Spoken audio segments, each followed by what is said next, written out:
এইবাৰ বৰমাৰাসৰ প্ৰথমটি বৰ্ষ আৰু এইখন বৰমাৰাসৰ গেটখন কিবা এটা ভাল লাগিছে আৰু মই গেটখন আপোনালোকক দেখুৱাই দিবলৈ চেষ্টা কৰিছোঁ।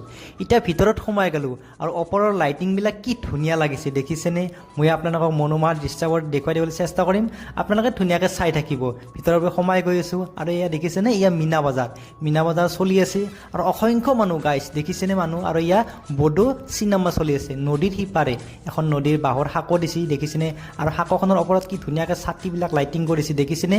মই কপি ফটো উঠি ধুনীয়াকৈ এতিয়া ৰাস চাব গৈ আছোঁ। ৰাস দেখিছেনে, ইয়াৰ নদীৰ পাৰত ৰাসৰ মূৰ্তিবিলাক আছে, মূৰ্তিবিলাক আপোনালোকক দেখুৱাই দিলোঁ। আৰু এতিয়া ৰাসৰ ভিতৰত সোমাই গ'লোঁ, সোমাই যাই অজস্ৰ মানুহ আৰু ফুল দেখা পালোঁ। মই ফুলৰ প্ৰতি অলপ দুৰ্বল, এইবোৰ ফুলবোৰ আপোনালোকক দেখুৱাই দিলোঁ দেখিছেনে। আৰু আমাৰ লগৰে ভাই এজনে দোকান দিছে, চাহৰ দোকান, আৰু কফিও পায়। কফি একাপ খালোঁ, কি মজা কফি বনাইছে, ধুনীয়াকৈ কফি চফি খালোঁ, কফি চফি খাই ওলাই আহিলোঁ। এইটোৱে মিনি ব্লগ, চাই কেনে বোলে জনাব নাপাহৰিব। Thank U.